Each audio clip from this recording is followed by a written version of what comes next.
Alright, what's going on, guys? About a week ago, I made a video talking about why Elden Ring shouldn't have quest logs. And the central point of that video was that people didn't understand how the central point of obscurity and the obtuse nature of Elden Ring are actually one of its selling factors. But Elden Ring does not diverge from AAA games in only the obtusivity. There's a lot of things that it does to go against the grain of the modern standard that when you think about it and look at it on paper, might seem like they're attributes that would hold the game back from being as successful as it could be. Things like obtuse storytelling where you don't know the full picture of what's going on, quests that present a character's ambition but don't tell you where to go, an extremely challenging difficulty, and a game that throws you into an unforgiving world and gives you little to no guidance whatsoever. You see, it's things like that that the modern gaming industry has done their utmost to steer away from. And so when Elden Ring does all of these things and becomes a huge success, people are losing their minds and absolutely can't understand why. We all knew this would happen. It would be a byproduct of Elden Ring's nature when marketing to an audience that isn't familiar with the From Software games. If you're a veteran of Dark Souls, Sekiro, Bloodborne, then you probably understand the selling point of the genre. You like the difficulty, the mystery, and the unwelcoming and dark nature of its worlds. You like the hands-off feeling of the game. But there's a lot of people out there that bought this game without understanding what this genre entails. Elden Ring has been a huge success. It's one of the highest rated games of all time on several different outlets, and so it's caused people that are unfamiliar with the genre to be completely baffled.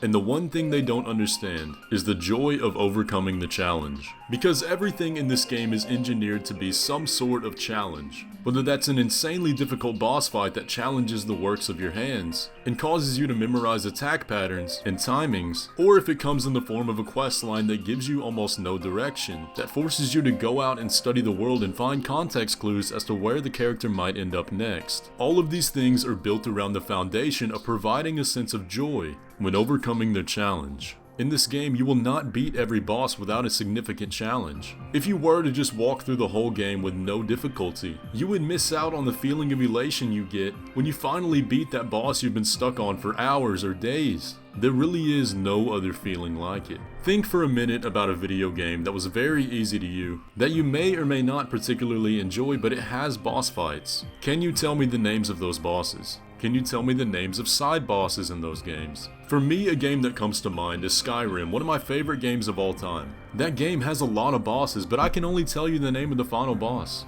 I've probably fought close to 100 bosses in that game, but I can only remember the name of one. And the point I try to illustrate with that is that without a significant emotional connection, without evoking a strong feeling, things become forgotten. The From Software games and Elden Ring do this extremely well. By creating harsh encounters and difficult bosses, they in turn masterfully create feelings of dread, tension, and suspense. And the stronger those feelings are, the greater the reward is. The game not only rewards you in the game, it's engineered to also reward your brain with a shot of dopamine and self-congratulation when overcoming the challenge. You may have seen this thread on Twitter of game developers taking shots at Elden Ring and not understanding why it got the scores it did. Discussing things like game UX, graphic stability, performance, and quest design. These three people are people that actively work on video games in the modern AAA industries. They, of all people, should be able to recognize why Elden Ring has the success it does. But they don't. You see, the games that these people design are built around the idea of ease of use.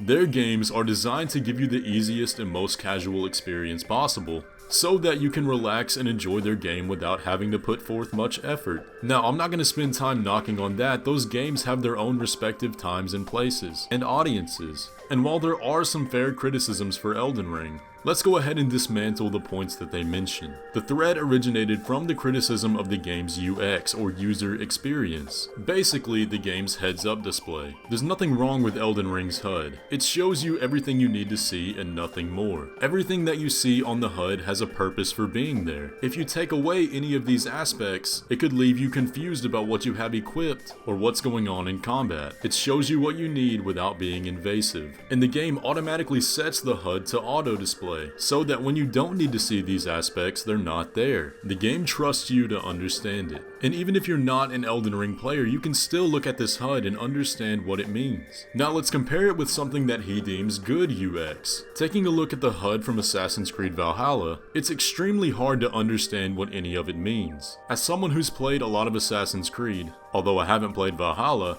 I cannot tell you what these icons mean. They're very bright and distracting, and personally I find that intrusive, because my eyes are instantly drawn to the bright blues instead of the game on screen. And with the game telling you exactly what to do in the top left, it shows that they don't trust you to play their game. They want to tell you how to play it rather than letting you figure it out for yourself. They strip away the idea of challenge, and so you lose that emotional connection upon completion. Elden Ring's story is also engineered to create that feeling. The game does not expect you to be able to understand it. In fact, it doesn't want you to understand all of it. You are supposed to not know what's going on. And so when these game devs criticize the game's quest design, they're missing the entire point. With having an obtuse story that you know the player isn't going to fully understand, it inherently creates an incomplete puzzle. The game has a finished work, but what it's done is take the puzzle piece and scatter them all throughout the game, through things like environmental storytelling, character dialogue, and item descriptions. This too is a challenge to overcome. If the game were to just give you an incomplete puzzle and not the means to figure it out, then sure, the criticisms would be valid. However, all of the pieces are there.